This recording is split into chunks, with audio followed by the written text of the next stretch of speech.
السلام علیکم ورحمۃ اللہ وبرکاتہ۔ آج IFT میں ایک پروگرام تھا۔ ڈاکٹر عبدالرحیم صاحب کی نئی کتاب ریمبرنگ دی ہجرہ ریلیز ہوئی۔ اس کتاب میں کیا ہے، میں اس کتاب کو اب تک نہیں پڑھا۔ رحیم صاحب کی تقریر کیا تھی اس ریلیز فنکشن میں، یہ بھی میں پوری طرح سے سن نہیں سکا۔ جیسے بھی ہو، ہم ڈاکٹر عبدالرحیم صاحب کو بھول نہیں سکتے۔ وہ ایک ماڈل ہیں۔ اگر کسی کو تعلیم حاصل کرنی ہے، عربی زبان سیکھنا ہے، قرآن سے واقفیت حاصل کرنا ہے، آسان طریقے سے کس طرح ایک زبان سیکھی جا سکتی ہے، اسے ڈاکٹر عبدالرحیم صاحب بڑے اچھے انداز میں کہتے ہیں، لکھتے ہیں۔ آج کی ان کی تقریر میں بھی ایک بات کہی گئی، وہ میں فیس بک پر لائیو دیکھا۔ بڑی اچھی بات، بڑی سچی بات، جسے ہم سب کو اخذ کرنے کی ضرورت ہے۔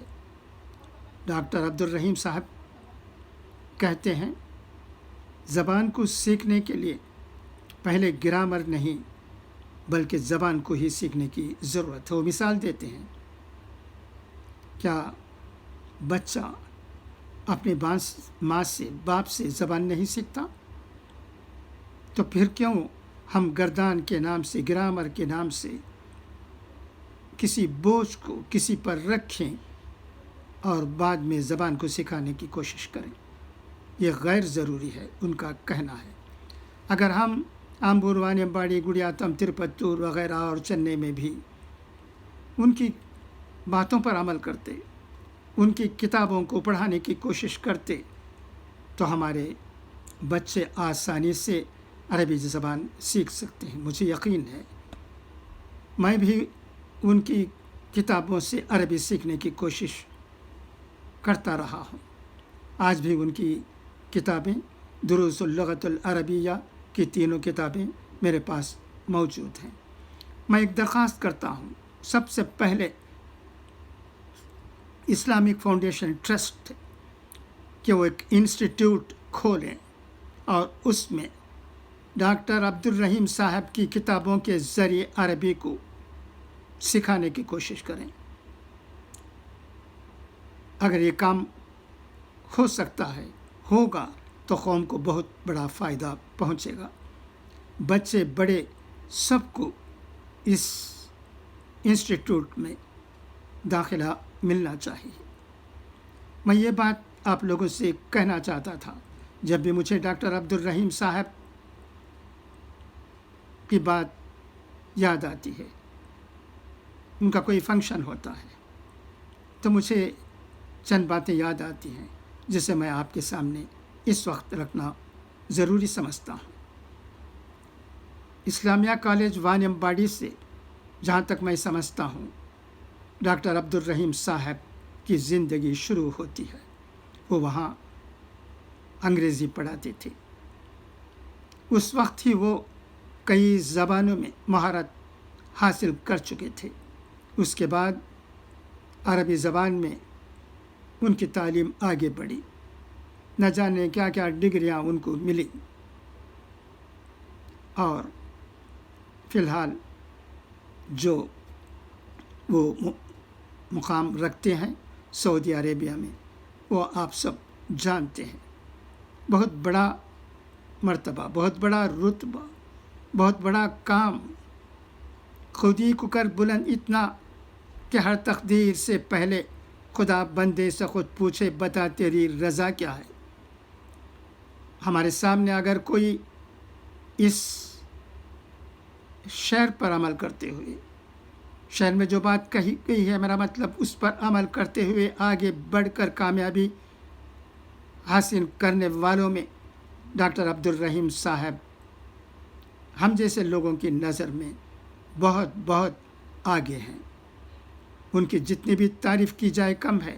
تعریف سے ہماری بات ختم نہیں ہونی چاہیے. ہمیں کوشش کرنی چاہیے کہ ہمارے بچوں کو کس طرح ان کے راستے پر لے جائیں، کس طرح ان کی باتوں کو سنائیں، کس طرح ان کی باتوں پر عمل کرتے ہوئے عربی زبان کو عام کرنے کی کوشش کریں.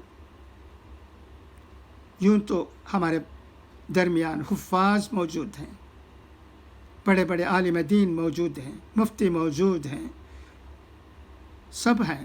اللہ کا فضل. ایک 30-35 سال میں تمل ناڈو میں بھی ہماری جو دینی معاملات میں ترقی ہوئی ہے وہ قابل داد ہے، شک ہی نہیں. آمبور میں بھی، وانمباڑی میں بھی اتنے مفتیان کرام پیدا ہوئے ہیں اور اردو میں اتنی مہارت رکھتے ہیں کہ وہ اتر بھارت میں رہنے والے لوگوں کے ساتھ مقابلہ کر سکتے ہیں. وہاں رہنے والے علماء بھی ہمارے مفتیان کرام کی تعریف کرتے ہیں. یہ سب دیوبند اور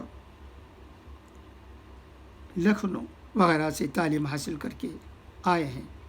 میں اب صرف دین کے سلسلے میں بول رہا ہوں، عربی کے سلسلے میں بول رہا ہوں، ماڈرن ایجوکیشن کے بارے میں نہیں. ماڈرن ایجوکیشن میں بھی الحمدللہ تمل ناڈو میں رہنے والے ہم مسلمانوں کی بہت ترقی ہوئی ہے، آگے بڑھے ہیں.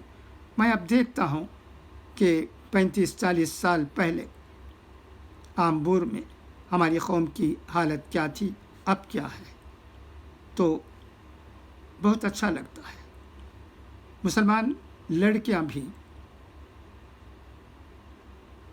تعلیم میں آگے بڑھی ہیں، کئی ڈاکٹرس ہوئے ہیں، انجینئرس ہوئے ہیں، ٹیچرس بنے ہیں.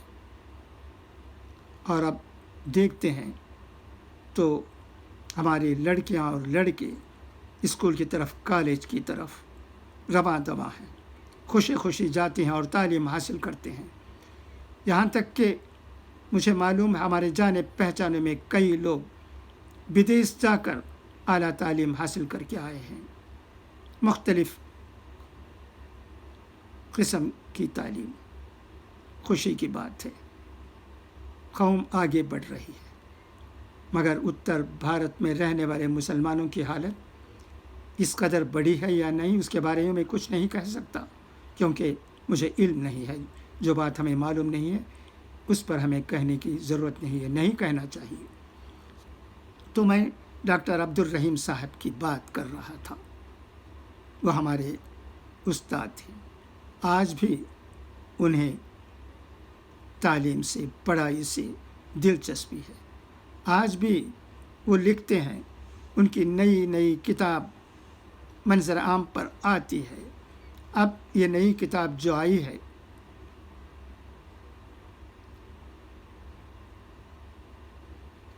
Remembering the ہجرا،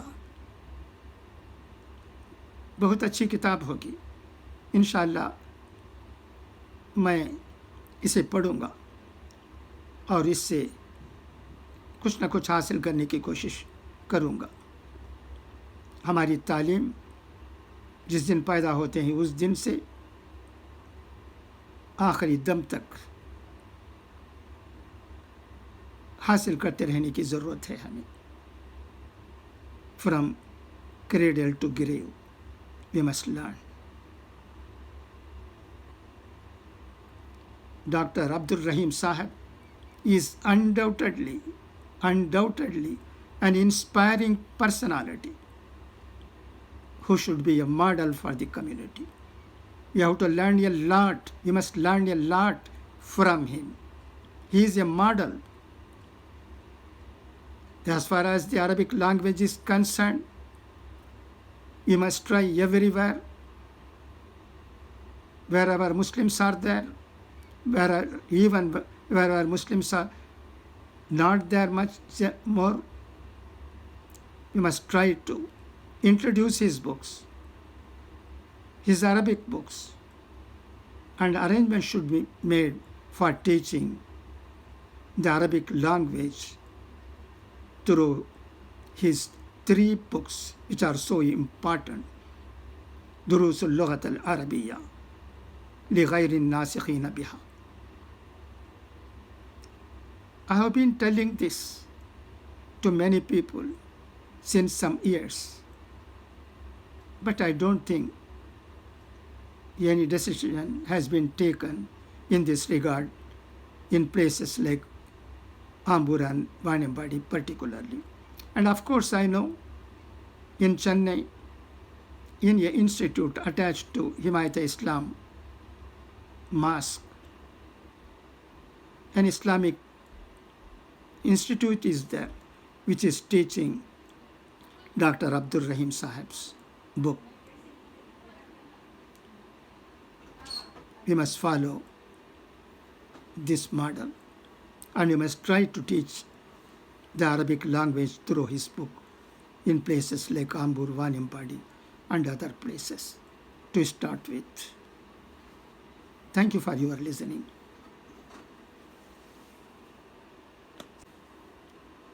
The name of Dr. Abdul Rahim Sahib's Arabic books are دروس اللغة العربية لغير الناطقين بها, Part 1, Part 2 and Part 3. These books are available at IFT Bookshop and a shop in Vanambadi. You can contact IFT to get these books.